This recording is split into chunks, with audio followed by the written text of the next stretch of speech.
Hey, everybody, welcome to Red May, your 1 month vacation from capitalism. And that month is now winding down. We are on our last two events.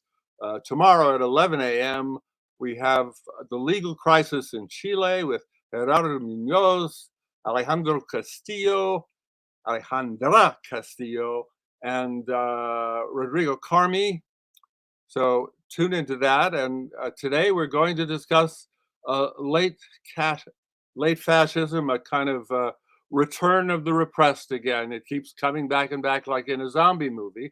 And I'd like to introduce our panel. Let's just get right into the discussion. The name of the panel is taken from a new book coming out by Alberto Toscano, which is called Late Fascism. It's from Verso, coming out in October, Alberto, is that? Okay, fingers crossed here. And Alberto has crossed the ocean and moved from, was it Goldsmiths to Simon Fraser. Correct. Alberto, of course, is the author of books like Cartography of the Absolute and Fanaticism, which may enter the discussion today in some way, who knows. Our other two panelists quickly are Robyn Marasco, a political scientist and theorist from Hunter, a book called The Highway of Despair. And boy, is it despairing to sit there and read Hegel. No, actually, we love Hegel here. So, and Robyn is one of our great interpreters of it. And lastly, Nikhil Singh, who is at, I get this wrong, I always miss between CCNY and NYU, but it's NYU, right? Right. And you're sort of in the English department, but also in the prison program. And you are the author of Black as a Country and Race and American Foreign Policy. Is that have I got it almost right there? None of it right, but that's okay. Oh, God. Okay, God, they should get someone who really knows how to introduce people here instead of me. I'll just turn it over to Alberto, and we can get into the meat of the program instead of the frivolous intro. Okay, well, thanks a lot, Philip, and thanks a lot to Robyn and Nikhil for joining me in this conversation. So I thought I would just start by saying a few words about the title of our panel and some of the rough coordinates of the book I've written, and then we can launch into a broader exploration of this, alas, all too topical theme. So the origins of the book are probably obvious enough to everyone. The kind of circulation and inflation even of the term fascism in popular discourse and debate, most obviously, perhaps, certainly in this context in the US, but certainly by no means exclusive to that situation. We have discussions of the relevance and of the threats of fascism ranging from contemporary Brazil to Turkey. Recently, the pages of Haaretz even were declaiming the presence, indeed, the quasi-hegemony of fascist trends within Israel, and so on and so forth. And of course, accompanying this, there's been a lively, if perhaps one might somewhat polemically argue, rather limited debate about the relevance of 20th century theories and histories of fascism to the present, which has largely, I think, been somewhat trapped by a problem which not only myself but others have seen as the problem of analogy. So to what extent can we draw effective parallels and similarities between the present conjuncture, and a largely European-defined interwar moment. And that has often involved the effort to draw up checklists or schedules for the rise or the consolidation of fascism, that have, of course, drawn, amongst other things, on certain, we could argue, somewhat streamlined or schematized and sometimes commonsensical and sometimes rather caricatural notions of what European historical fascisms meant, and also have involved largely ignoring other global histories of fascism, from Japan to Latin America to all sorts of other contexts, which were coeval, right, with the emergence of fascism in Italy and Germany. And so my aim, I suppose, in the book was to respond, as one does in writing books, to a certain irritation or dissatisfaction with this question of analogy, and return to both classic, so to speak, theoretical debates on fascism in the 1930s and 40s, but also perhaps more controversially or provocatively to revisit and in some sense to revalorize the kind of debates on new fascisms that emerged in the wake of global liberation movements in the late 60s and 70s, debates that often took the form of a discussion of the new fascism. And again, these had really a global reach. Some of the most interesting debates, which alas, I do not touch on the book, but I would like to in the future, the debates that took place in Latin America, especially in the late 70s and early 80s, about relationship between fascism and dependency, military dictatorships and neoliberalism, and so on and so forth. So there's a very rich, and I think in many ways not so carefully explored archive of these theories that I think we would do well to return to, and perhaps to suspend the tendency to analogize or directly disanalogize with fascism, and to think of fascism as a process, to think also, and this is where I think the contribution of Black radical and anti-colonial theories of fascism is absolutely vital, to think of the various forms of fascisms before fascism, and indeed the various forms of fascism that inhabited and were inoculated into colonial regimes, and indeed the post-colonial liberal democracies that were the descendants and inheritors of those regimes themselves. And so part of the proposal of the book is that we turn to authors like Du Bois, like George Jackson and Angela Davis, discussing the question of fascism in the US from the vantage point of the position of imprisoned Black liberation militants and so on and so forth, to dislocate a little bit a tendency which I think is very comforting for liberals and very damaging for leftists, which is to create this very streamlined notion of fascism and to present it as the threat of a return of something that we already know and already recognize, to which we already know the antidote. The antidote being some disturbingly watered down version of a kind of anti-fascist popular front, which mainly involves a sort of last ditch effort to defend the status quo. So maybe before I pass the proverbial mic on to Robyn and Nikhil, I maybe should say something about this question of lateness. In one sense, the late, of course, resonates with another fairly famous expression amongst Marxists, at least the expression late capitalism, which, of course, in itself can be read in all sorts of different registers. And surely, and others, including Mikkel Bolt Rasmussen in his book, Late Capitalist Fascism, have developed the possible interaction between these concepts, right? So what would a fascism that is not a fascism emerging in the heyday of industrial capitalism over an industrial manufacturing working class mean? What is fascism in periods of intense financialization? What is fascism in a period of the decay in the sovereignty and power of the nation state, and so on and so forth?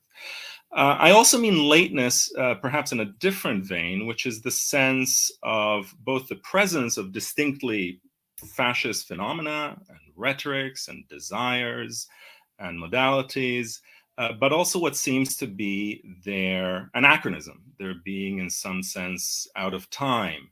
The idea that fascism as both a mass movement and a political economic project to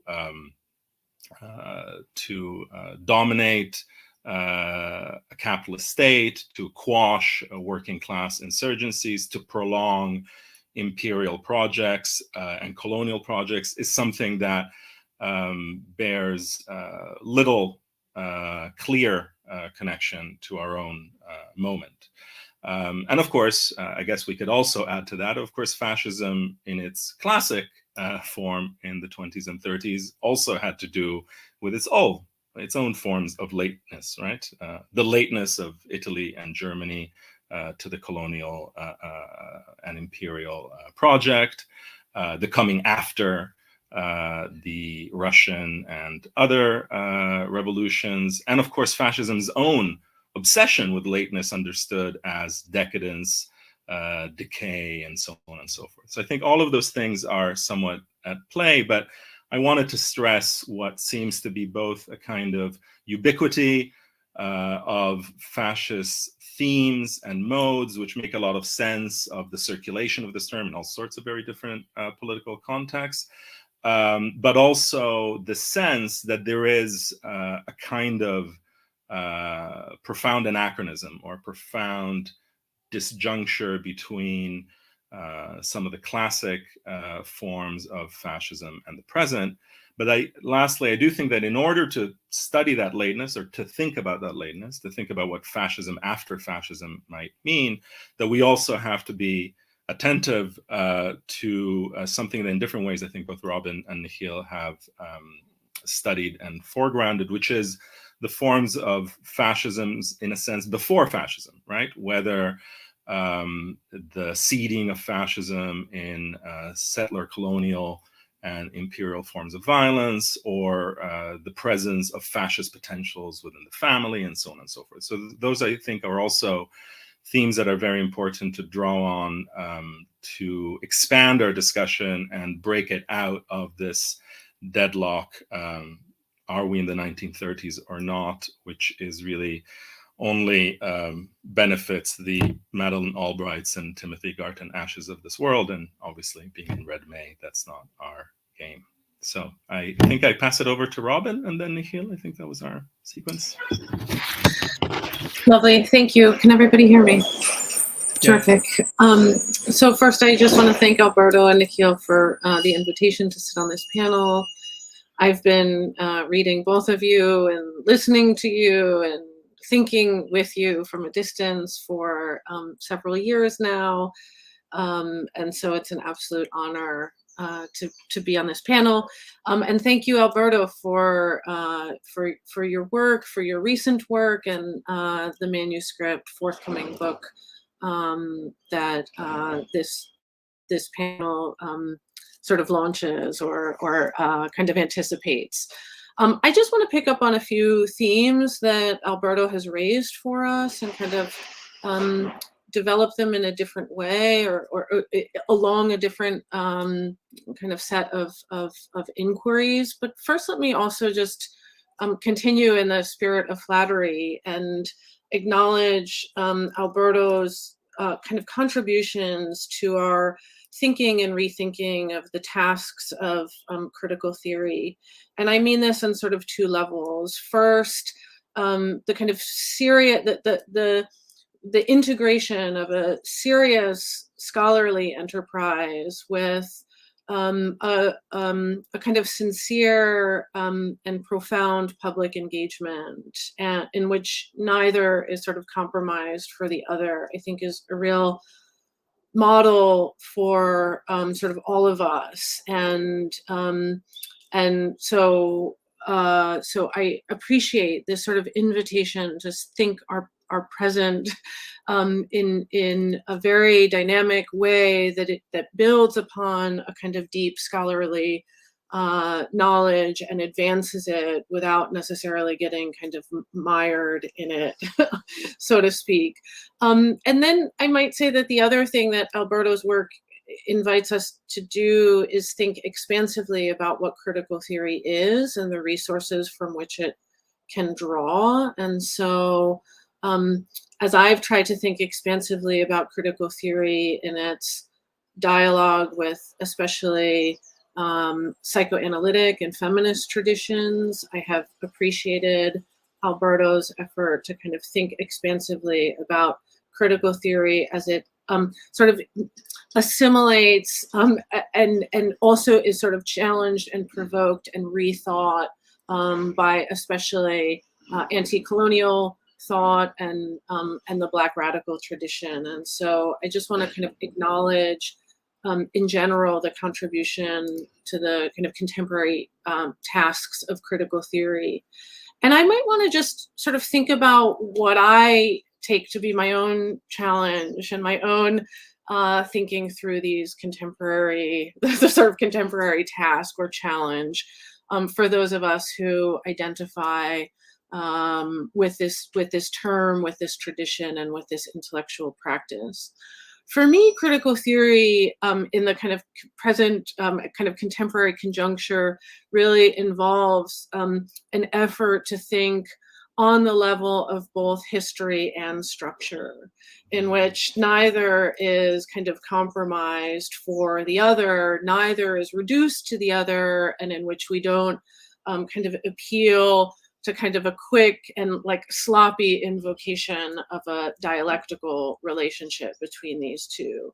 And so for me, some of the most profound meditations on this complex relationship of history and structure join together thinkers as diverse as Adorno and Althusser on the one hand, and Juliet Mitchell and Eve Sedgwick on the other. And so I'm really trying to think about expansively how can this kind of broad tradition of critical theory allow us to think on sort of on both levels. And so I'm quite interested in the histories of fascism, the question of continuity and discontinuity, of analogizing and disanalogy, but I'm also quite interested in what some thinkers might have gestured toward in thinking about some of the structural conditions of fascism, or sort of some of the structural kind of features of fascism. And so for me, it's been a very difficult and tricky effort to kind of keep hold of kind of both sides. And so it's in that context, my own thinking, that I want to follow up on aspects of what Alberto's sort of recent work, I think, highlights for us and allows us to think about. The first, I think, sort of postulate or position that we find in Alberto's work that is especially useful for my own thinking is this idea of fascism as a process, not as a singular kind of state of being. And I'm quite interested in how fascism as a process activates and is activated by existing institutions which operate perhaps in semi-autonomy from the state, but precisely on its behalf. And some of my recent work has been especially interested in the family as a singular, maybe even paramount site and source of fascist activation for its central role in a capitalist mode of production and reproduction, the key role of the family in neoliberal politics and political economy. We can sort of think of the work of Melinda Cooper in this regard, but also the central role of the family in the history of racial capitalism in producing the idea of race and reproducing the idea of racial purity. And so one of the things that's interesting for me is that the family kind of sits right at the center of these, you could say, dual projects and dual processes that we might identify with the fascist process, which has to do with political economy and racialization. I might also propose that we think about the family as a seat of power, where both authority and sovereignty are assimilated into the human experience, and for that reason might be central to fascist politics. And so when I talk about authority and sovereignty, I'm especially thinking about some of both the long arc of Juliet Mitchell's work on the family, but some of the more recent work on what she describes as the sibling trauma and the relationship of the sibling trauma to the constitution of the family. In short, I think Mitchell is inviting us to think about family dynamics across both the kind of vertical and kind of horizontal line. And she's suggesting that a particular form of what she sees as sociality, but we might describe as politics, emerging along that kind of vertical and horizontal axis, the sort of vertical axis being the axis of authority, right, which is a certain kind of perhaps preparation for authoritarianism without collapsing one into the other. We could say that it is along the vertical axis that a certain assimilation of authority takes place, and it is for Mitchell along the horizontal axis where friends and enemies get demarcated, especially through the sibling trauma, right? And for Mitchell, mothers precisely preside over this horizontal axis. You might think in sort of Schmittian terms of the sort of this as the axis of sovereignty. Whether we sort of buy that general analytic or not, I'm quite interested in not only the way that fascist politics kind of sits at the intersection of a capitalist political economy and a kind of a process and politics of racialization, but also how the fascist problematic, if you'll forgive me that term, kind of opens at the intersection of authority and sovereignty, or the intersection of this vertical axis and this kind of horizontal axis, I think both of which are kind of assimilated or at least introduced into the human condition in the family. And so it's for these reasons, just to give a sketch, that we might think about the centrality of the family for both the kind of thinking historically about our the contemporary conjuncture, but also thinking structurally about some of the aspects of fascist politics that kind of get activated in our kind of enduring and most durable institutions like the family. And then this is the final sort of point I might make, or final substantive point, which concerns this notion of a kind of fascism before fascism, or a kind of fascism that precedes fascism, which I think Alberto has very provocatively and rightly invited us to think in terms of a colonial experience that precedes the kind of European experience of fascism, which is mistakenly taken to be a kind of singular and extraordinary appearance of the thing. And I think Alberto's perspective is absolutely right on this idea of a curious kind of fascism that precedes fascism. For me, we would have to think not only historically and globally then about that fascism before fascism, but also maybe developmentally and psychoanalytically about the kind of seeds of a fascist character that take form in the family, and perhaps even especially in the neoliberal family, given the extraordinary pressures placed upon it. And so I guess in closing, I would make my final plea for a feminist tradition that I think contributes its own set of insights to how we might think about late fascism. And I don't only mean a Marxist feminist tradition that took the family and the bourgeois patriarchal family as a key mode of production and reproduction, but I also mean a radical feminist tradition that saw in the patriarchal family what they described as a kind of sexual fascism, and really wanted to think in relationship to racial terror and sort of global US imperialism. So I might just maybe even make a plea for kind of expanding our kind of archive of anti-fascist critical theory to include precisely those feminists who understood that the family sat at the seat of both the most repressive forms of kind of capitalist politics, but also the production of their most violent pleasures. Thank you.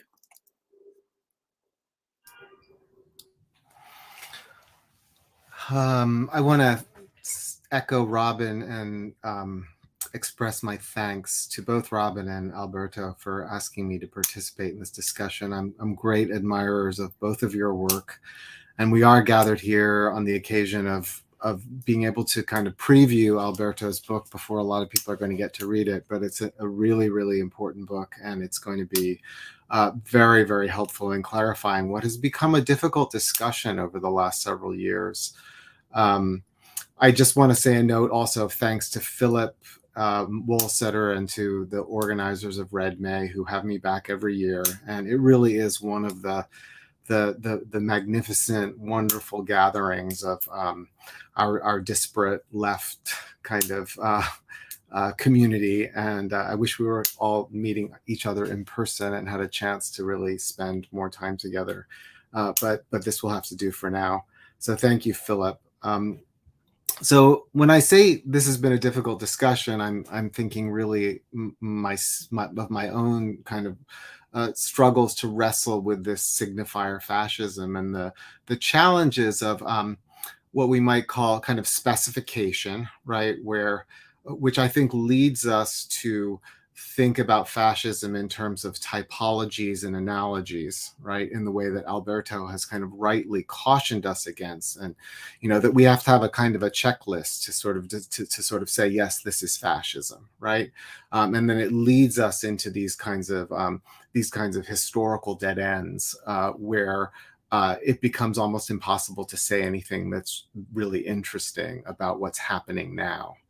But on the other hand, I think we have the opposite problem from specification, which is a kind of inflation of fascism, and an inflation of the threat of fascism, in fact, in the ways in which particularly liberal kind of anti-fascists have taken up the term, especially in the period since Trump emerged.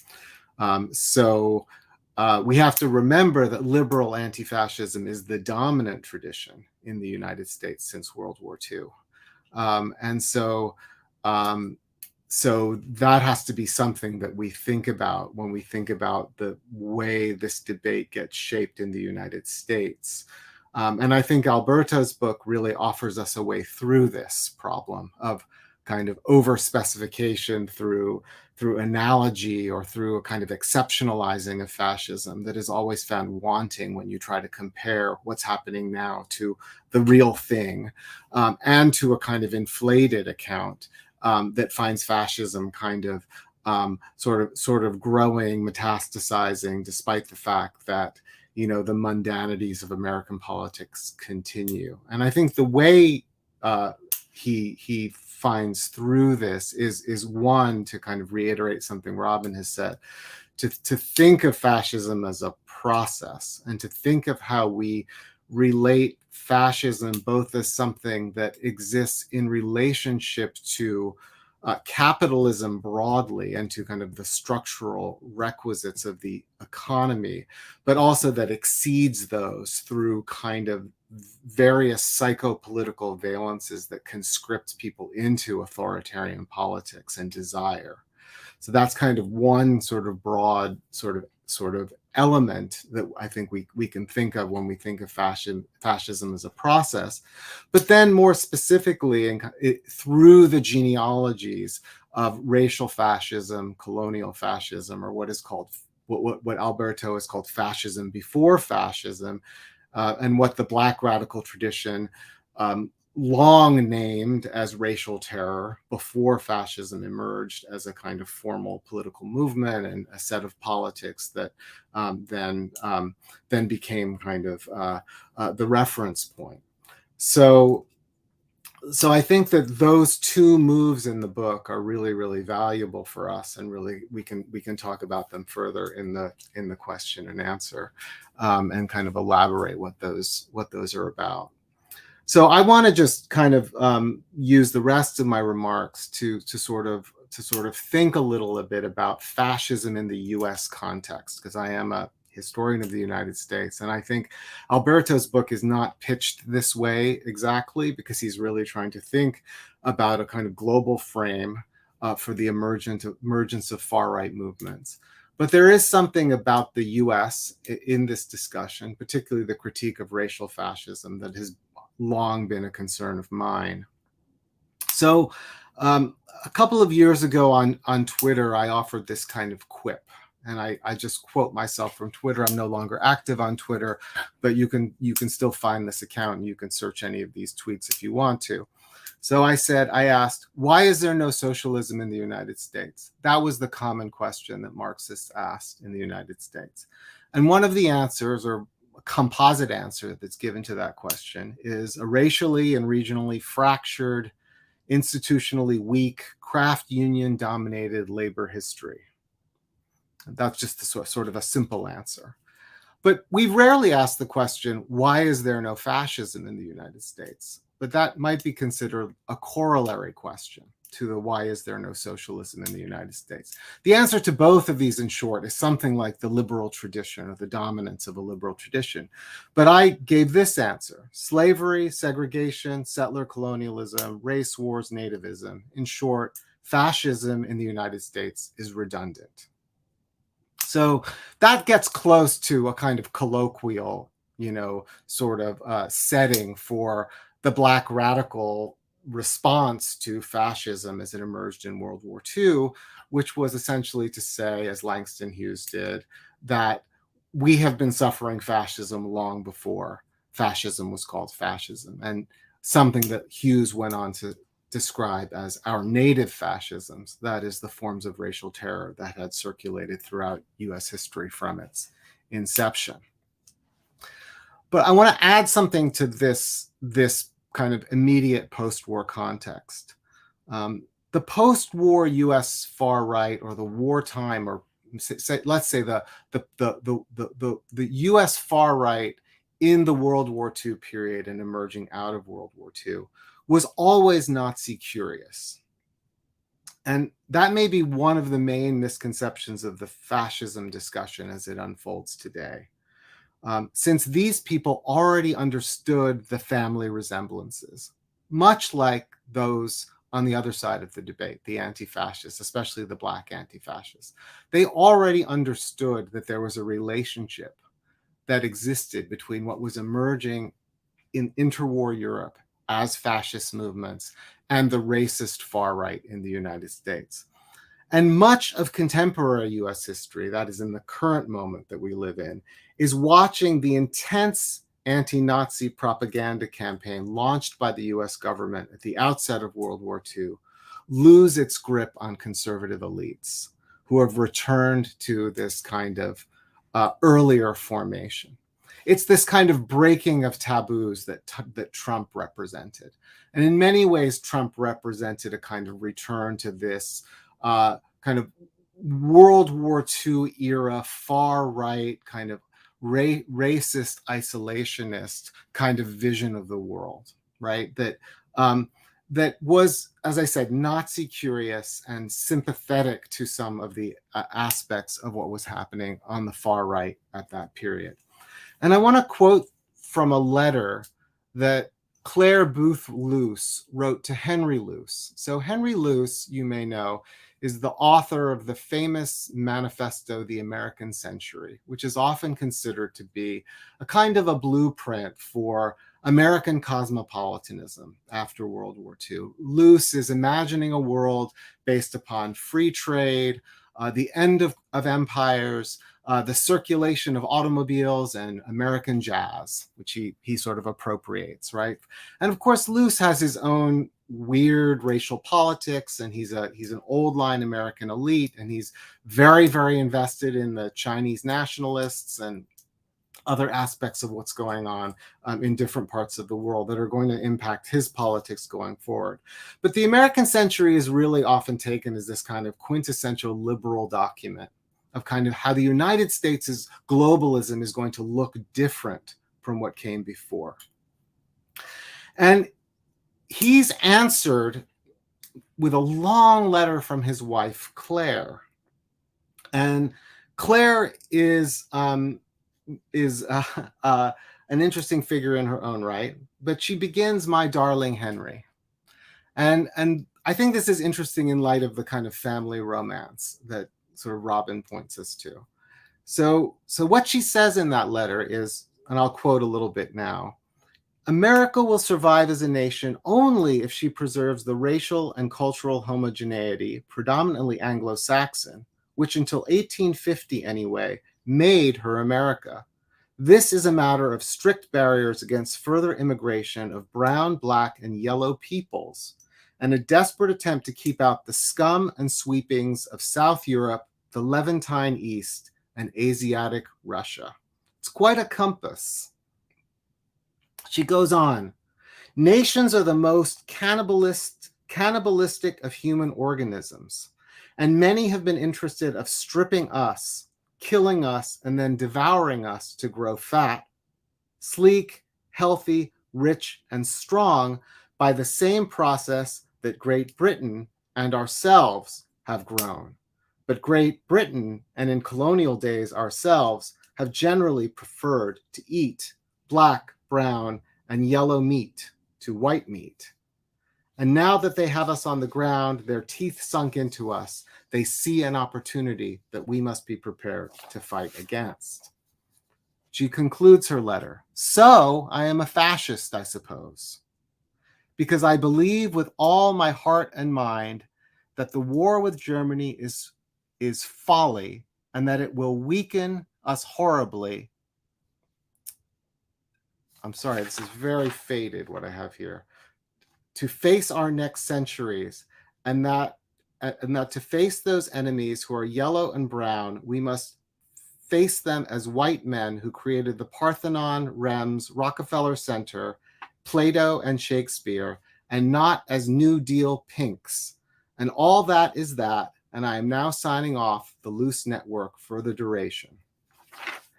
I mean, it's an amazing, amazing collection of things in that thing, right? I mean, it's a kind of a geopolitical racial map. It's a kind of erotics of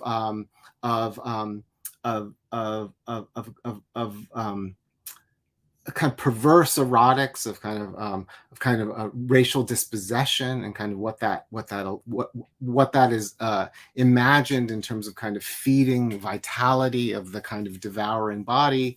And then, of course, it ends in this sort of prosaic place talking about New Deal pinks, and of course, the pinks are the sort of effeminate and perhaps sexually deviant progressives who believe that we can all produce a kind of beneficent, harmonious, and inclusive social order. It's all the elements that you still see, right, within the kind of circulating discourse of contemporary fascisms.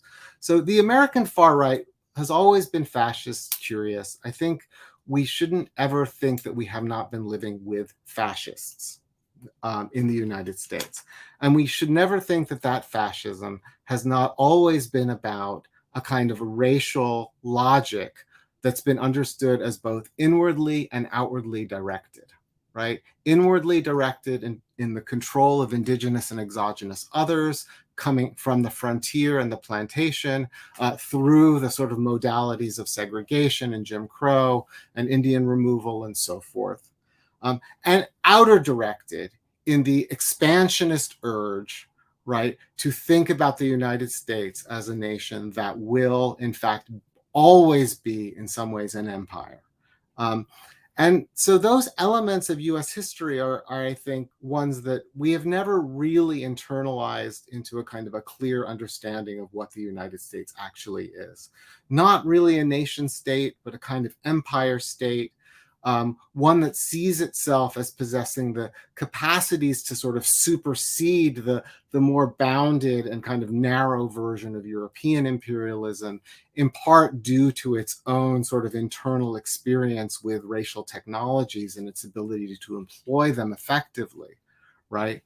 And I think that really raises a kind of a last point that I want to make, which is that, and this sort of gets back to where I began about the idea that maybe to talk about fascism in the United States is redundant in a sense, or that we come to it from the standpoint of the fascism before fascism. A federalism that was designed in part to precisely do what Alberto describes following Sartre and Jairus Banaji as a governance via the manipulation of seriality, the kind of the fragmentation of collectivities that then can be sort of directed, right, according to the needs of a counter-revolutionary regime of property ownership, right, through not a centralized authority, right? Not a centralized government, but through this kind of very effective process of delegation that Robyn is referring to. A delegation that operates in the family, a delegation that operates through local jurisdictional policing, a delegation that operates through the kind of manifold tributaries of counterinsurgent power that get kind of spread around the world after World War II. There is an American strategy and technique that operates differently. And I think that's one of the reasons why the kind of image of fascism has been so elusive and difficult to understand. It's not about the kind of consolidation of centralized authority. It's about the formations of what we might call decentralized despotism, right? Colonialism always operated through modalities of indirect rule and delegated authority, right? So in some ways we might think of contemporary fascism or late fascism coming back to its sort of truer form, right? The management of colonial capitalism, you know, being the kind of form through which fascism maybe emerges in its kind of you know, in the European conflagration that lasts for, you know, that period of time and kind of exhausts itself, but that doesn't exhaust the fascist processes that have been central to the management of capitalism as a set of colonial forms and patriarchal forms and racial forms. And if we understand it that way, which is, I think, what I get from Alberto's book, not from my own thinking, but really from reading and thinking through the work that I just read, then I think we maybe are on a better kind of ground with this discussion in terms of kind of understanding what we're facing and what we're trying to address now. So I'll stop there because I've probably gone on long enough and we want to have some time to talk.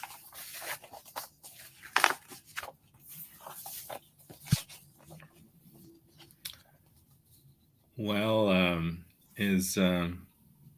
Philip is trying to come back in. Sorry. To prompt us to further thought. Wow. I mean, so I think we all absolutely endorse Nikhil's elegant portrayal of what of the history of America, as opposed to it's precisely the history that Ron DeSantis is trying to erase in Florida. So what we're dealing with is not an arrival of fascism, but a coming out of a fascist substratum. The first question is, why now? Why would it be coming out now at a time when the left is not particularly strong compared to other times when, say, original fascism had its heyday in Europe, where it was interpreted as a strategy of capital to deal with mass politics. Why is this substratum coming out now in America at this time? I may not answer it for America as such, but I think there's a really interesting question that puzzled me in the writing of the book, and I'm not entirely sure that the writing of the book resolved for me, which is this problem of what is a counter-revolution without a revolution, right? Of course, some of the more lucid theorists of fascism, Polanca's being one, but indeed, actually, George Jackson echoes him in Blood in My Eye, I think, note that, of course, even classical fascism is not an immediate counter-revolution, right? Classical fascism comes on the scene after a defeat of revolutionary forces, right? After the defeat of the workers' councils in Italy, and with a longer extension after the defeat of the German revolutions of 1919, 1923, and we could go on, right? Of course, those threats then remained: massive workers' movements, Third International, etc. So how do we diagnose that now, right? And I think there's a number of ways of doing it. Of course, there's the strange symptom, which I think in the United States, but also elsewhere, is particularly striking, especially for people on the left, is the fantasy or the projection that what, of course, many leftists have been criticizing as watered down compromises of liberal institutions aimed at defanging any form of radical challenge, diversity, equity, inclusion, mandatory programs, universities, etc., are actually then perceived as spearheads of this, diffuse but dominant, right, Marxist threat, and it becomes entirely ludicrous when you get these Rick Scott doing these travel warnings. It's all like pantomime sort of theater, but at the same time there is also a kind of core of paranoid conspiratorial belief, and that I think is quite striking. Now, what does that stand in for, given that clearly DEI seminars at the State Department are not the sign of the victory of anti-imperialism, right? So what is this about? And on one level, you could say, well, it's a response to protracted, deep, diffuse social crises that are entirely unresolved by the forms of neoliberal and capitalist governance we experience. That's one element, right? That you could say, well, is diverted then into the racialized pseudo pro-worker rhetorics of so many different fascisant movements around the world. Then I think there is another dimension, which is the response to real, insurgencies and real or threats that feel real, right? George Floyd rebellion, the threat that's felt from actually existing movements, however thwarted or truncated in other places over the past 10 years. And I think lastly, and I don't think this is insignificant, there is this ambient sense of closure, catastrophe, collapse, partly ecologically related, partly in terms of protracted crises of capitalism, that drives, right, a sense of an authoritarian solution that will at least defend the perceived privileges of some against their potential takers, right? And obviously this is why the question of migration is absolutely central, and why I think, as Brendan O'Connor rightly notes in his book, Blood Red Lines, that these are, the border fascism element is absolutely key, right? It's key across the board of, many, different contemporary phenomena. So I don't think there is one answer, certainly not one global answer, but there are a number of interlocking processes and crises that I think have made these moves much more attractive than they might have been. Having said that, in as much as fascism is viewed often, right, as a kind of like last resort of a beleaguered capitalist or bourgeois class that tries every other authoritarian result and then ultimately,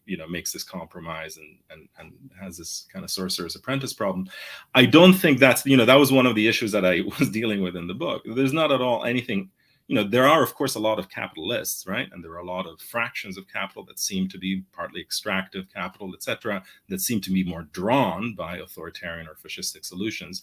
But there isn't any sense of the homogeneity or convergence that you might have found, right, in the 1920s in Italy, or indeed the 1930s in Germany. So the functionality, right, of these superstructural moves to struggles within capitalism, I think, is much less linear. At least that's my impression at present, which is not to say that you couldn't have situations in which it would be even more attractive to a much more united front of business and capitalist interests. But that's just my own view. You're muted, Phil. Oh, yeah, Robyn or Nikhil, you want to respond?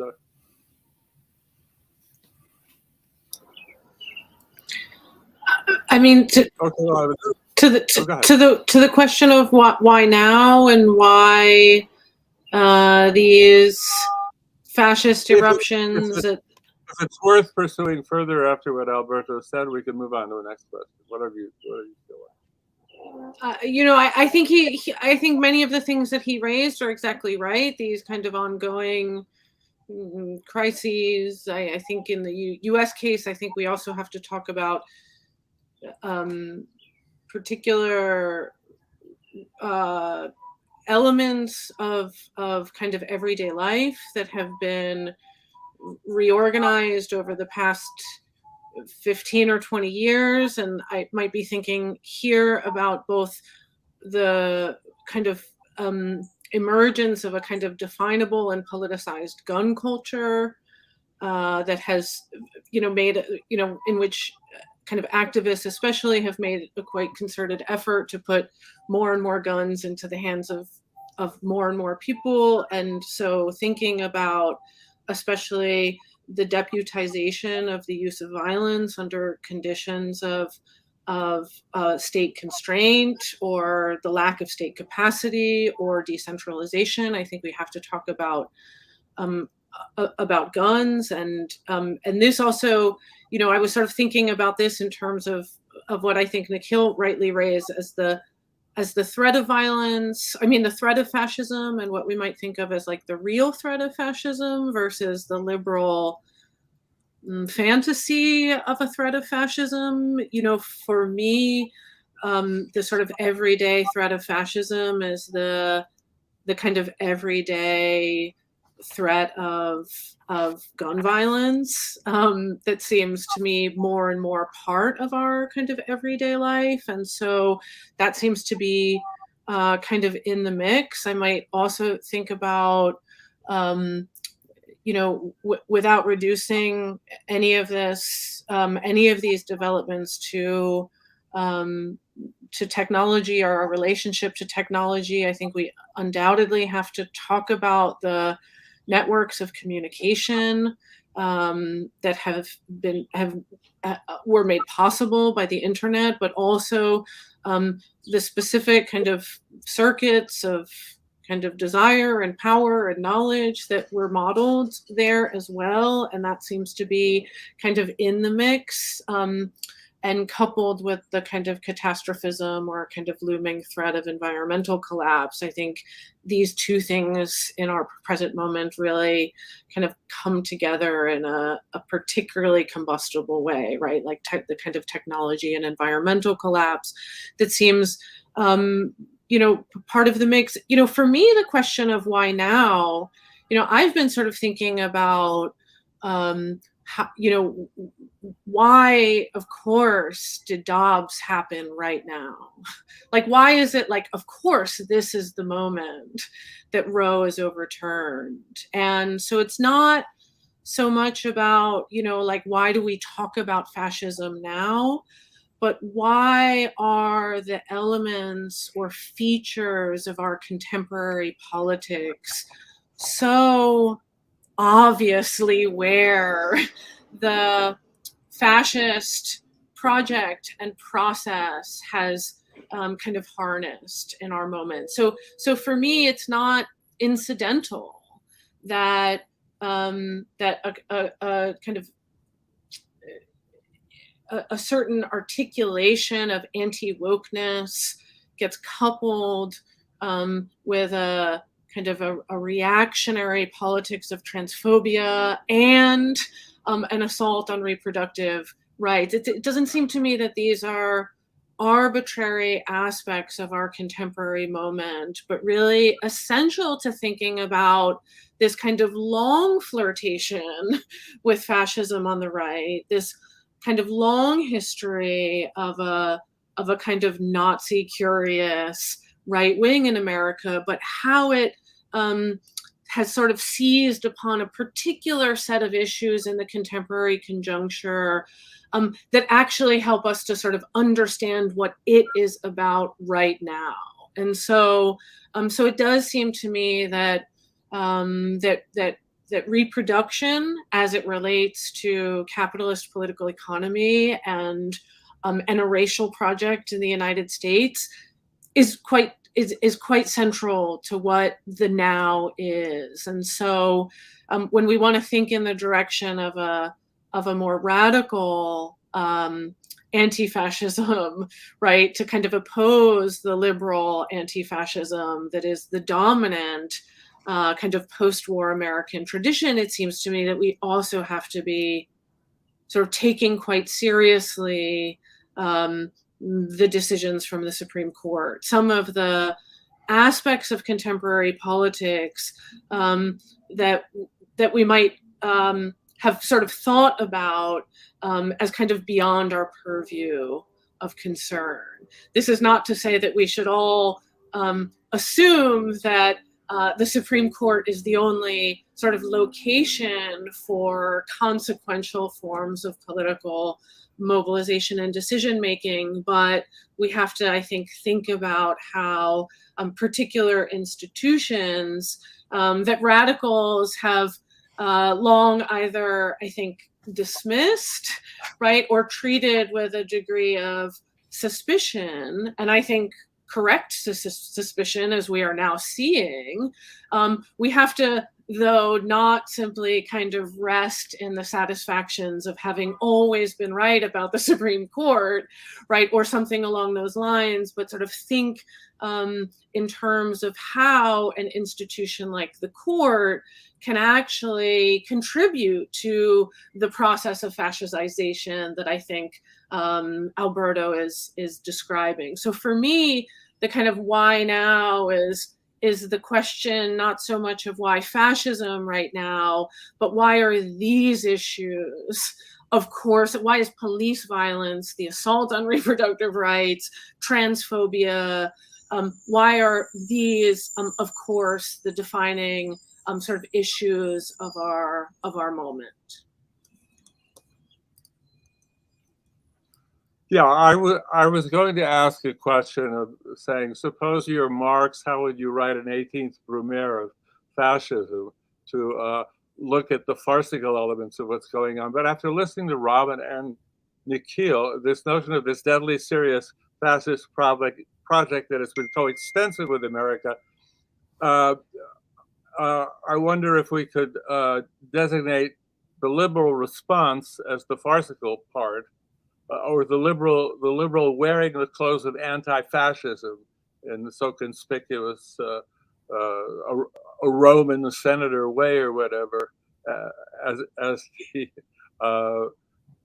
the only sort of element there that we could describe as maybe as farcical, even though there are elements of this fascism that are farcical, I guess, which we could talk about. But maybe the next question I have, and I don't want to go into typology, because I think every critique Alberto and everyone else has made of it is fine. I think Robyn's notion of a process of fascistization that is sort of active at different times and very active now is, with all its dimensions, is much better, much easier to work with. But we hear about authoritarianism, we hear about Bonapartism. When we try to think about the right and the fractions of the right, and I think only in terms of understanding the conjuncture and figuring out how to deal with or fight with each fraction, or whether they can all be lumped together, how does one distinguish between the elements of the American right without falling into a pedantic academicism?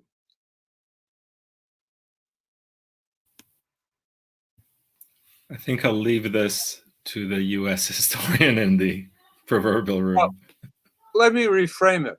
Almost every right, from at least the political science, if you look at Chile, for example, the right has almost three fractions, which is a nationalist right, a Catholic integralist right, and a free marketeers right, plus a genuine fascist, I'm talking about the Allende period, a genuine fascist street movement called Patria Libertad. They all ended up working together to overthrow Allende, which I guess is the important point. But if you look at Vichy France, it's divided between the Pétains people, which is the moral majority equivalent in France, the nationalists, the little agriculturalists. You have Laval, who was a big industrialist, who wanted the communists gone, and you have the fascists of Paris, like Brasillac and so forth, who see themselves as part of a new European order led by the Nazis, which is modern and so forth. All I'm saying is, in almost all right movements, you can distinguish sort of goals. And I think in America, for a time, people would say, all right, we have the neocons, we have the moral majority people, and we have the free marketers, and they all work together. I mean, is there any point of coming up with different names for parts of the right, or is the project coalescing in such a way? That's essentially what I'm asking. How do we avoid pedanticism, but be somewhat precise in how we use our picture, our portrait? I understand the question. I think it's a hard one to answer. And maybe I'll just refer back to the previous question a little bit by saying, I think one of the things that always puzzles me right now is, when you have like Ron DeSantis going all in on kind of outflanking Trump from the right, and picking fights with Disney, right? So the large corporate entities have no interest seemingly in this project of the right. They really have no interest, particularly in limiting reproductive freedom. They have no interest in not continuing the trajectories of a kind of mild and harmonious kind of discourse of racial diversity. They certainly have no interest in the mass dissemination of firearms to every individual who is 18 and older. It just doesn't make sense, right?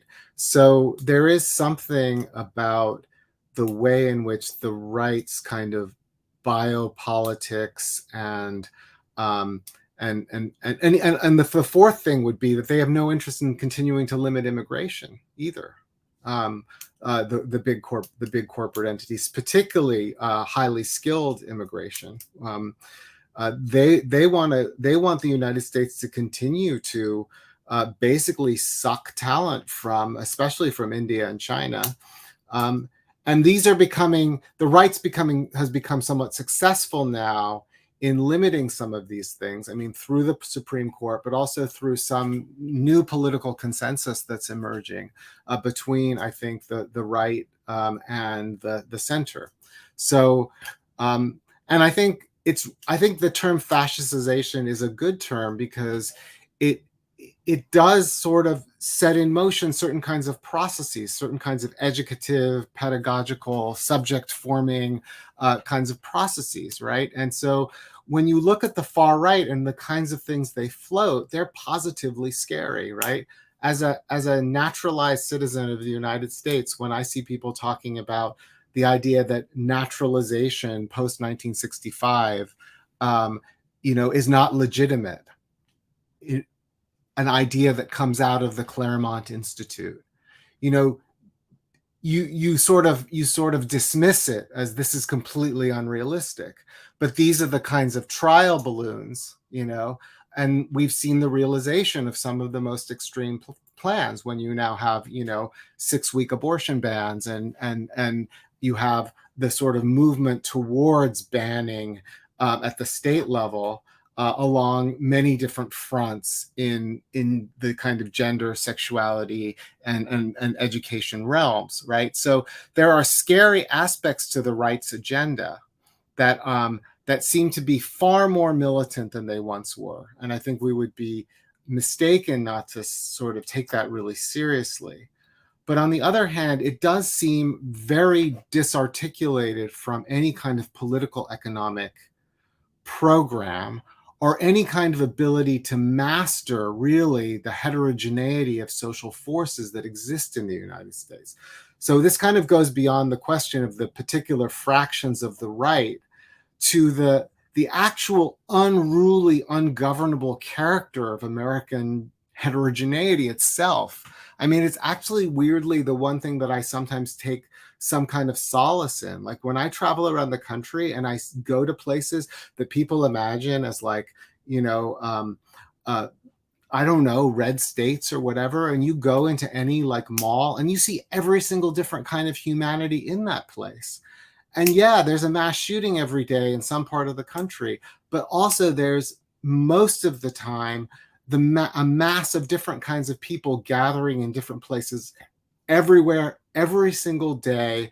And maybe not with full conviviality and connection, because of course we are isolated and atomized, but certainly with some kind of benign indifference for the most part.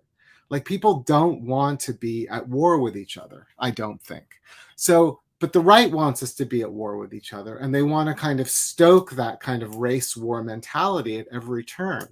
And I think there's got to be some kind of counter programming that starts to happen that is very, very different from the kind that progressives tend to offer, because progressives tend to respond to the right with their own kind of sort of soft authoritarianism, whether it's, you can't say that, like I've had a whole conversation in my class this term where the students all think that we're in the process of experiencing a genocide of trans people in this country.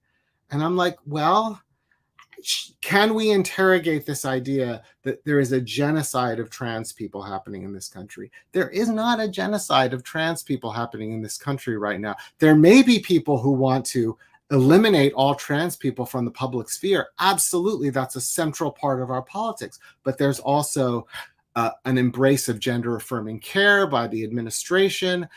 There's an embrace of transgender medicine within the dominant organs of the medical establishment. In the public schools, in the place where I live, there's tremendous efforts to teach tolerance and diversity and gender fluidity and et cetera, et cetera. My point being not that we've simply won this battle, but that if we think of this in terms of kind of the right being all powerful in this moment, I think we also miss something that's really important about what our politics need to be in confronting the actual threat that we face, and the way in which the kind of progressive framings are often wanting in the face of it, right? So I'd like to talk more about that, but I won't say any more right now because I've now gone on at length.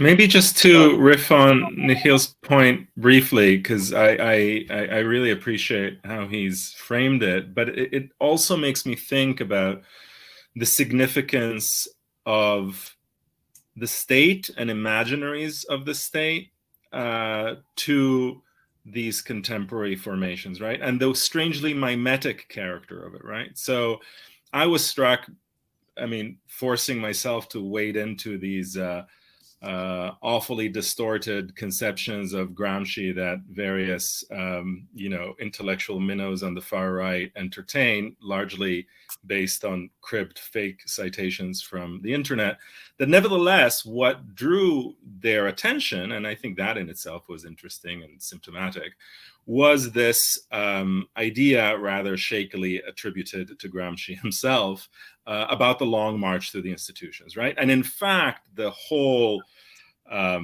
paranoid, anti-Semitic cultural Marxism theory as then projected onto the federal government, based on this notion that somehow, the left, defeated on the streets, defeated in the factories, had won in the state, right? In the state, and of course, crucially in the domains of pedagogy, education, etc. And that therefore they needed to imagine themselves, and this is, the bread and butter of, national conservatism and the kind of Orbanization of the American right has to do with that, right? Yeah.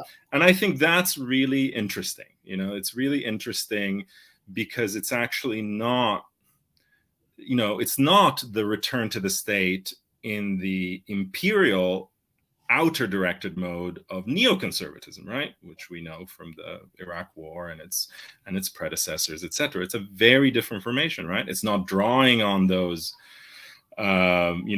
aggressive foreign policy Democrats or anything like that. It's a very, very different formation, which curiously, which is sort of unusual, right? For at least dominant strains, I think, of much of the American right, seems precisely to be like learning from Europe, in this case, Eastern Central Europe, and to be networked with these, the conferences are organized with, the Matthäus Corvinus Institute and the Christian Zionist massive foundations from the States. This is actually like also a materially integrated process, which again is interesting. So I think that's worth thinking through, because then I think Nikhil is really right. Like, what does it mean to not, to not accept that, both as Robyn said, to take very seriously what's happening at the level of these institutions, but also not to accept that these are the only fighting grounds, or rather maybe to think that if you only fight on those grounds, you will lose those grounds as well, right? Because also you won't be able to build in the very domains that Nikhil was saying rightly, show a very different popular experience of collectivity and diversity, etc. You will be simply being the very left that they imagine you to be, and to be kind of trapped by this mimetic game. And so I think that is also very important for thinking what anti-fascist theory and action might mean, is also to rethink exactly what the state is. And of course, in the US, it's a very different, it's like a very different mode, right, than it might be in Canada, where I live, or indeed in many European countries, because of the role of state legislatures and the role of, sovereign sheriffs movements at the local domain, which is one of the more troubling forms of fascization I can think of.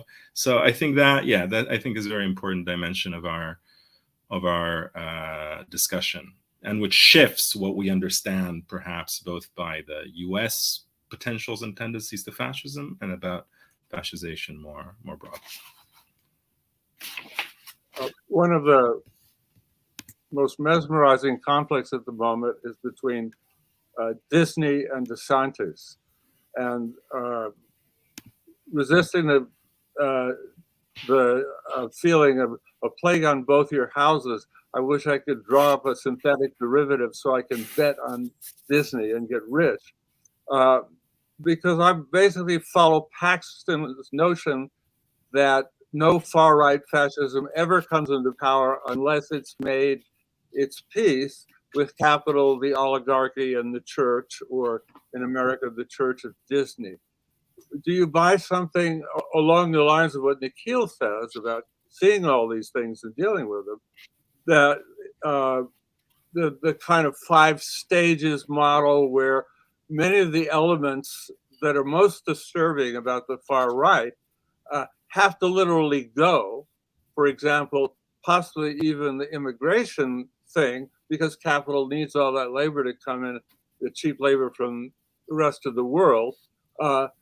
When you get to stage 4 or 5, when the far right really is the power of taking over the government. In other words, do you see capital in some way able to use them for small skirmishes, but acting as some kind of guard from preventing, let's say, some sort of insane Nazi government? Or does capital miscalculate here? Or am I even framing the process in the wrong way?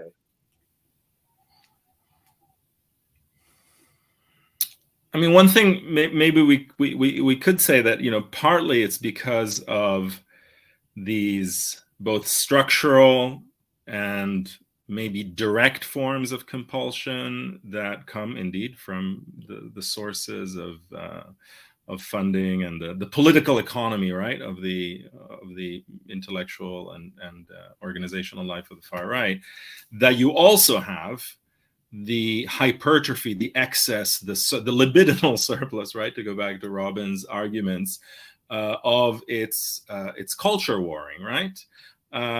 Because of course there is also, in some sense, there is also a dirty conscience that there is no alternative for them either, right? These are not, you know, that in some sense, the transformative character and what is being sold for electoral and indeed subjective libidinal purposes is something that has to be made compatible, and in fact is even driven by a reproduction of a status quo, right? You see this also in the case of Italy, you know, where you have, you know, as a prime minister, somebody who was actually in a fascist youth movement that thought of itself as fascist and advertised its fascism, who nevertheless, unsurprisingly, given Italy's place within the political economy of the European Union, is extremely, you know, mild and polite vis-a-vis troubling any of the either economic or indeed foreign policy, you know, functions of Italy within the Atlantic Alliance, taking an even stronger position on supporting Ukraine, or the, you know, the sort of NATO version of supporting Ukraine than, you know, anyone else, etc. Right? And so I also think that this is an important kind of dynamic, right? That you intensify the biopolitical, the exclusive, the dog whistling, or just the straight out kind of racial persecution, partly, you know, because you're not willing or wanting to change anything about the structures of social, you know, a structure of socioeconomic life more broadly, right? And some people, you know, of course, would say that about the original fascism as well, right? That the intensity of the superstructural cultural revolution dimension, partly because actually the structures of property and of ownership and of class and of income, etc., are actually remarkably often untouched, right, by these movements. So in that sense, there is a kind of continuity. But at least that's my take on what you were asking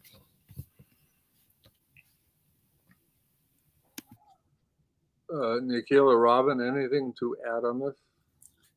And one of the things I think Alberto says in the beginning of his book, if I'm remembering correctly, is that, you know, there are aspects of the contemporary far right that kind of are, I mean, the contemporary far right is actually kind of dystopian in its outlook rather than sort of mobilizing utopian elements. It's not to say that there isn't a discourse about freedom or the equality of equals or anything like that, but there's almost a kind of sense that the right faces the insuperable force and needs to somehow figure out a way to kind of secede or to fracture everything, to kind of leave it in ruin, right? And maybe that's how it will come about. There isn't a positive program on the right? And I think that's, at least on the American right, and I think that's one of the kind of startling things when you see the one thing they want from the debt ceiling debate is less funding to go after tax cheats, right? They literally want the ability to continue to figure out how to hoard, how to allow the wealthiest private individuals to continue to hoard wealth, right? And I do think that we are experiencing decline in a sense. I mean, there's an attrition and a decay of the infrastructure of the public goods that are kind of the patrimony of the sort of the New Deal era in a certain way, and they really do become maintained and preserved only where they serve the very wealthy. And I think we've seen what that means. And so in that sense, the right and the collusion of progressives with the right in this kind of way, is really just a symptom of our impasse, right? And the impasse kind of covers over the volatility that we know is just beneath the surface, right? And the volatility will erupt, and it has continually erupted in the last 10, 20 years, right? And the George Floyd rebellion was just the latest example. And I think there's an awareness that volatility exists, that there is a kind of social force that is ungovernable and threatening to both the right and the center. But they can't really agree on how to manage that. And neither of them really know how to master that volatility, and neither really have an answer. The progressives have more of an answer in something like whatever the Inflation Reduction Act, and the idea that we're going to make good on the promise of returning to some kind of idea of an economy, a political economy of growth. But do any of us really believe that political economic program is going to be successful? At least it's a political economic program.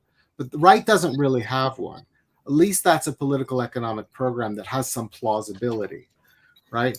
But I don't really see much of a way through this impasse, other than the trajectory towards more war at the geopolitical scale. And honestly, that's what really, really worries me. And I don't know how to think of that exactly in relationship to fascism in the United States, because I think that is probably the moment that you get the sort of return of some kind of compact between the center and the right in kind of the sort of the project of American militarism, which is what you're seeing in Ukraine, in fact, right now.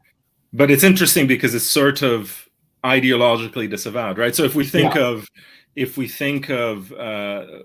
traditional forms of fascism as the explicit celebration, desire, promotion, and organization, right, of militarized expansionism, imperialism, etc., there is something very striking from the outside, so to speak, about the fact that you have these processes of fascization on the right, where this is just not, aside from a kind of rote, go USA, whatever, there isn't actually any.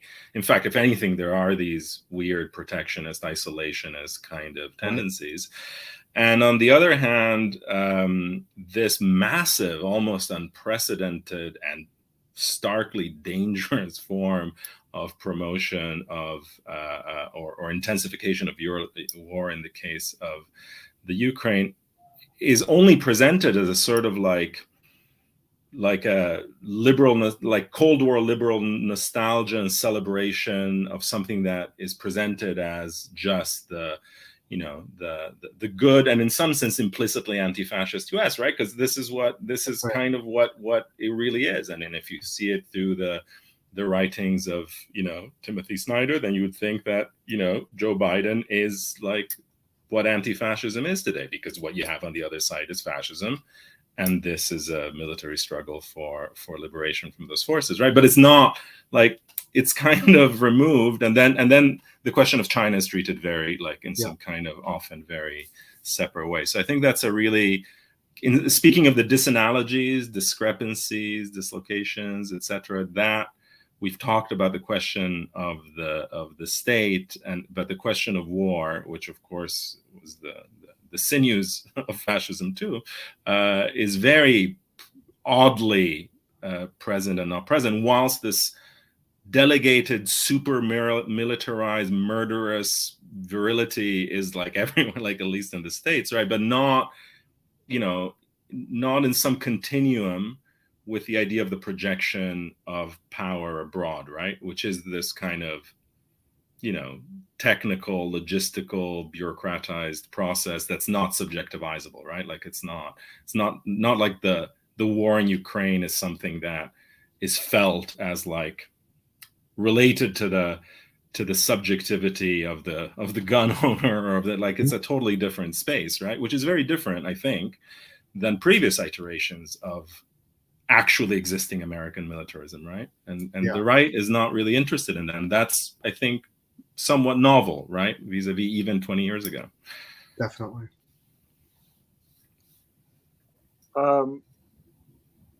Listening to your various accounts, I'm struck by the prevalence of nostalgia among various fractions of American politics. We can even say that if Reconstruction is the point where American history sort of stopped, and we're still, we would have to finish it to have our revolution. The other side has been characterized as the lost cause of what racism believed for a white supremacy and so forth. We have the nostalgia for the New Deal or for the Cold War among liberals. What sort of nostalgia are we prey to on the left that we could fall into as this extremely volatile situation of which there's no, there doesn't seem to be an agent that can master it in some way that we can unite behind? Maybe that's a bit of nostalgia that I'm impressing there for the proletariat or something. But what would you say left nostalgia takes? Or am I going to Wendy Brown here and going back?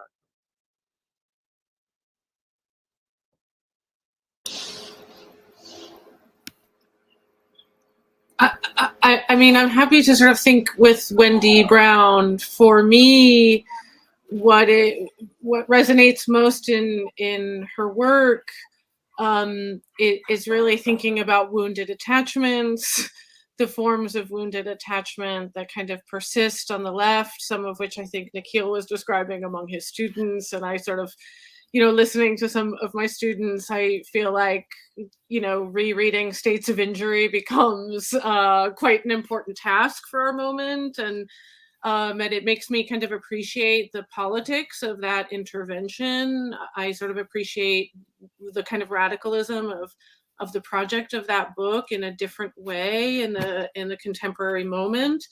And I also think about her work on waning sovereignty and sort of treating, you know, she I think was really quite alert to the politics of walling, for instance, the mobilization of a kind of American militia around the fantasy of an enclosed and walled America, but also really trying to think of that in, again, a kind of global geopolitical context, right? And so she had her kind of eye on Israel-Palestine and thinking about how it modeled a form of waning sovereignty that then gets kind of developed and differently iterated on the US Mexico border. And so for me, at least in the sort of, and then finally, and this brings me back to Alberto's point about militarism, I think about, we're really going to go at a kind of Wendy Brown deep cut. I'm sort of thinking about politics and manhood, and sort of thinking about how it's almost kind of trite and trivial to invoke this idea of a kind of crisis in masculinity or a crisis in manhood. And yet I think some of her early work thinking with and against Machiavelli, Weber, and others, she's really trying to think about how a certain construction of politics itself is based in a kind of anxious and therefore violent masculinity. And so there are, I think, aspects of that analysis that sort of once she finds Foucault, she might think about differently. But it's kind of that trajectory in her thinking that has been most useful for me. I might also want to pick up on Nikhil's, I think, very important point about, what we might say is like fascism as symptom. And especially symptom of the kind of collapse or kind of hollowing out of public institutions, and public provision. And I'll get sort of, again, a little bit kind of concrete once again, and sort of think about the application of an anti-trans politics on the right, and maybe the differences between Britain and the US are illuminating in this context. Because for those of us who have kind of followed these debates and these kind of eruptions, one of the things that has often said is that there's a particularly virulent strain of transphobia that flourishes on the other side of the pond, right, in the UK, and that the US has been largely sort of immune from it, or at least has charted a different course.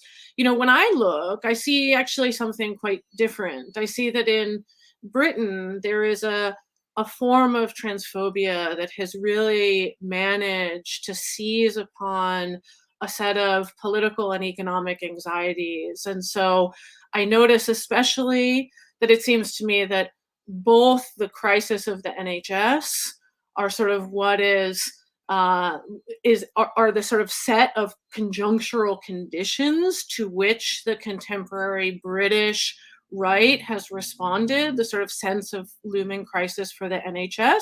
And then, of course, also in the context of Brexit, this idea of the kind of the trans agenda being somehow at one with this kind of invasion of the British nation.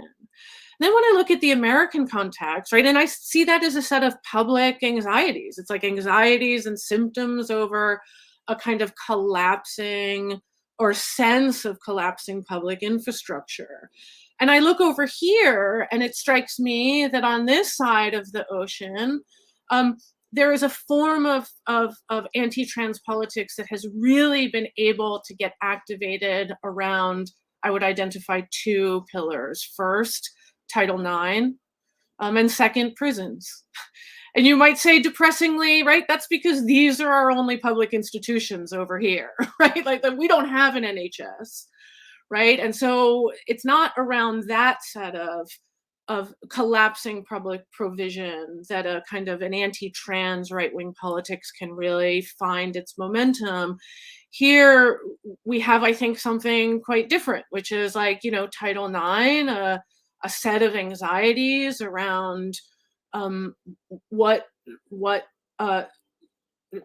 trans existence and experience might mean for the achievements of Title IX, and for our vast prison infrastructure, right, which has been organized through not only sex segregation, but sexual violence, right, and the sort of deliberate administration of sexual violence. And so it seems to me that it is all by way of agreeing absolutely with Nikhil's point that we also have to sort of know how to read for the symptom, right? Alberto's work, which I think has also drawn from a kind of Marxist psychoanalytic tradition, is very skilled at this capacity to kind of read for the symptom. And so not to kind of inflate or exaggerate our enemy, but also to understand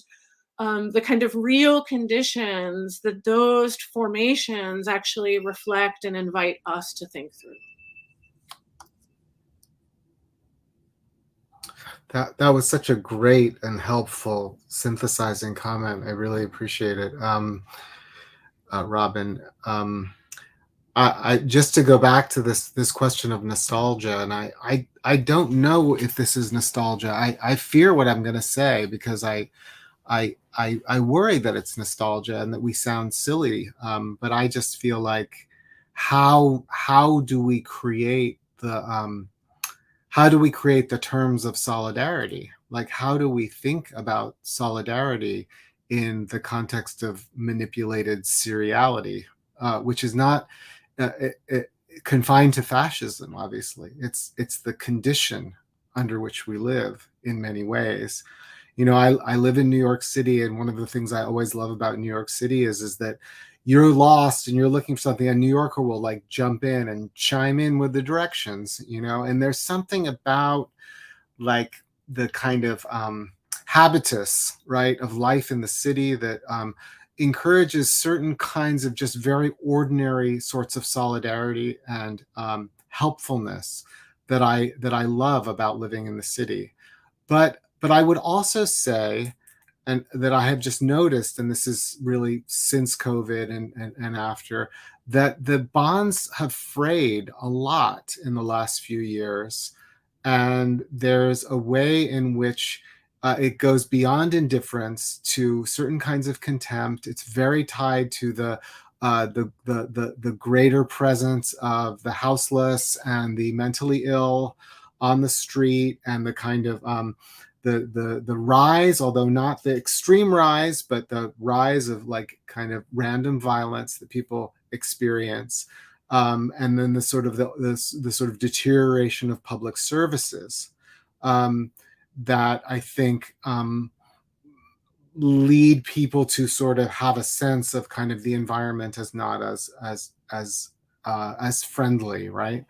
And I'm just going based upon this is like my own, like in some ways completely bourgeois sensibilities, right? As a middle-class urban dweller, who thinks though about what are the terms under which we would be able to recapture or recover some kind of sense of a wider, more capable, organized political life on the left.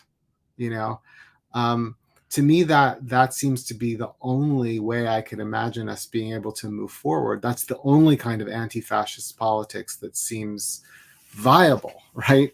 It's fully non-exclusionary, but that's actually also about figuring out how to rebuild the sort of forms of mediating connection, that I think used to at least somewhat militate against the manipulated seriality of liquid modernity, if you will, right? Whether it's like the trade union or the civic association or the sports team or the or the church, even the temple, whatever it is, and I see places where some people have that, but I also, and I think it really matters, but I also see how fewer and fewer people have that. At least that's my sense. But then I'm like, is that just nostalgia or my own kind of imagination of something that has been lost that needs to come back? I do think it relates to the question of technology that Robyn raised. I have two daughters, so I watch them and try to think about how they're socializing with each other. One of the best things they have are their sports teams, and their clubs, and they're kind of just places to be collectively active and creative together and to feel like they're doing something. And I just feel like so many people lack that. They lack access to that, any kind of form, any kind of collective form. So but then, is that nostalgia? I mean, I'm asking you seriously for help. You know, the other close to a question I was going to ask about the libidinal and enjoyment, where essentially, for whatever reason, there does seem to be a kind of fascist enjoyment that people who participate in this movement get. And if you look at liberalism, it sort of offers nothing. It can be personified as a pompous bore, I think. And, you know, what are the forms of left enjoyment that would go along with solidarity, you know? Is that nostalgia for? I'm not looking back towards the SPD and saying we got to have all these sort of organizations that really mimic the ones in society, but you know, beyond a sophomore teen or something, there must be some ways to recreate, to create new bonds and new forms of enjoyment.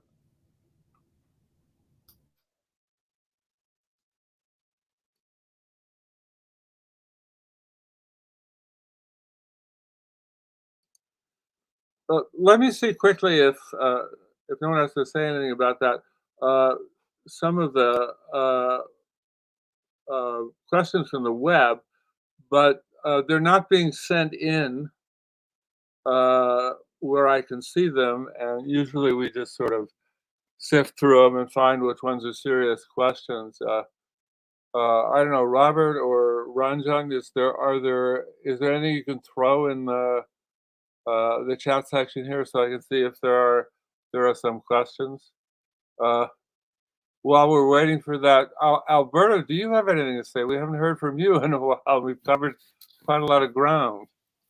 I mean, maybe something that ties together the libidinal question and the question of masculinity that Robyn was raising, and then the issue of collective forms of solidarity, is that, you know, one of the things that's very difficult to parse, and one of the dimensions of the lateness that I was trying to underscore is, you know, what happens when we're thinking of fascism, but, you know, also of anti-fascism in contexts that are not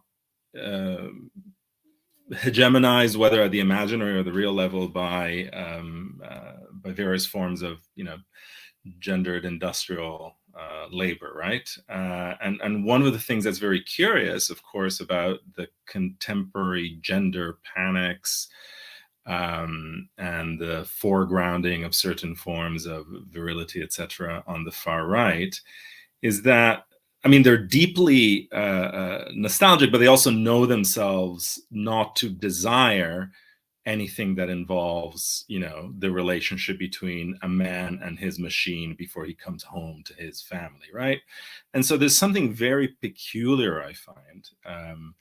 If you know, on the one hand, you have these massive continuities, the fact that, and this is something I think I cite in the book, right? That the fact that panic, you know, great replacement panics, right, are the bread and butter of 1920s fascism. You know, Mussolini prefaces a book on the decrease in births together with Oswald Spengler.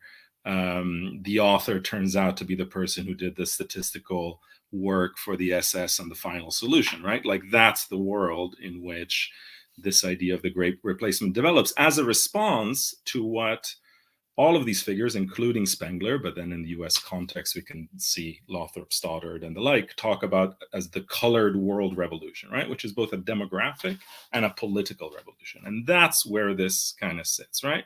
And of course, that is still very much present in the centrality of panics over migration, which are now, of course, interlinked with ones about the present and predictable future effects of massive anthropogenic climate change on people's movements and so on and so forth.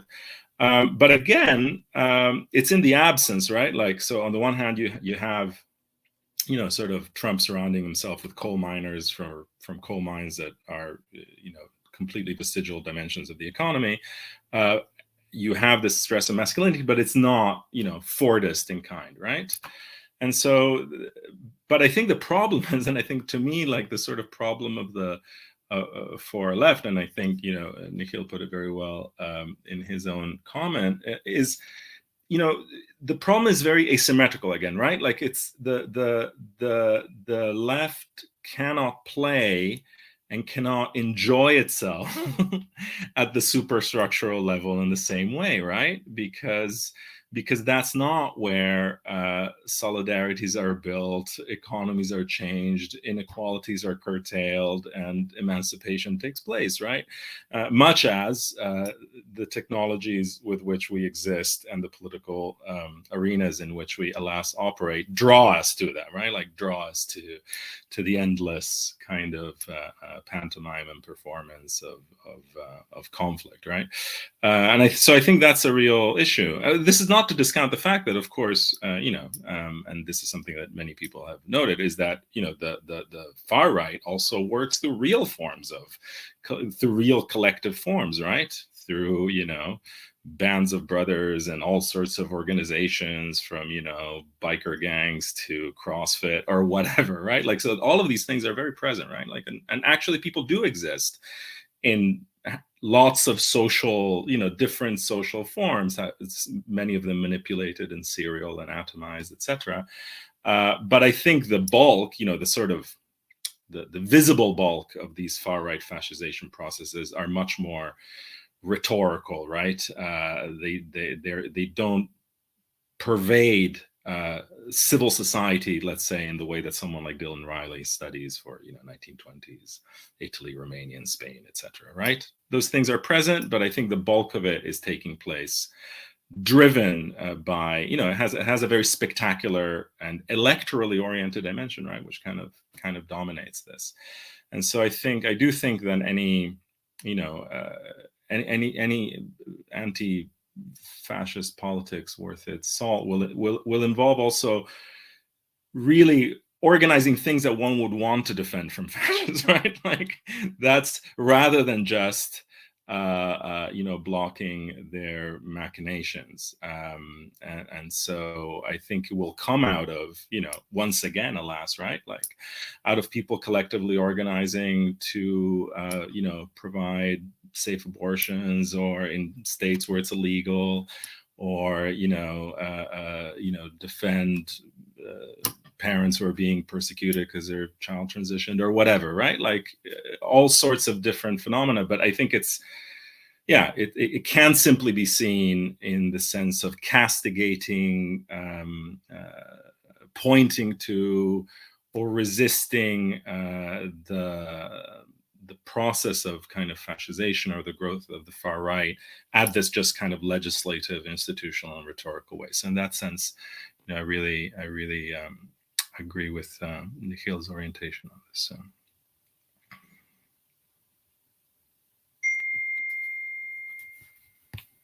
Well, how about for, oh, are we frozen here? Okay, we can do that. The other thing I thought about left enjoyment was music. Not the Spanish Civil War, we lost the war, but we had better songs. But thinking of the function of the Nueva Canción in Chile, which almost embodied all the social change and existed in a kind of solidaristic way where one could come into a gathering with a guitar and sit around and become part of it and kind of imbibe that sense of utopian hope that music embodies, you know, which is why that the guy who cut off Victor Jara's hands, you know, in the stadium was sort of going directly at what was released by that music and so forth. So maybe we should all hope for or work for a new wave of left music that will sweep us all up and orient us towards the coming struggles. You know, unfortunately, the comments stream is not sort of working here today, so I can't pull in either our trolls questions or the occasional good question that gets put in between. So I'm afraid since I can't see anything, I can't ask it. But maybe this is a good moment to stop this fascinating discussion, which I could continue for a couple hours over beer if we were doing Red May Live, but I can listen to all of you endlessly. I really, and read. Please do buy both Alberto's new book, coming out in October. Nikhil, how are you doing on the, I know you're working on a third book now, or I don't want to do the writer's block thing or so forth, but are we, will we see it soon or relatively soon? Whoops, can't hear you. You gotta. Hopefully within a year or so. Okay, and could you tell us what it's about? It's also about foreign policy, and I No, don't. it's called Reconstructing Democracy. It's a sort of a defense of the category of democracy, which I still would want to defend, and I still hold on to the idea that fascism is ultimately antithetical to democracy, even though it also is I think a deviation of democratic politics in certain ways. So but it comes out of my work on Black intellectuals, so it'll be another iteration of that. That should be great. One of the best ways I find to defend democracy is to claim that all we've ever had is liberalism, Mm-hmm. and which is choking democracy, i.e., the Supreme Court and all those checks and balances. Robyn, what are you working on now? I am also finishing a book. I am also finishing a book that I hope and expect to be finished in the next year or so.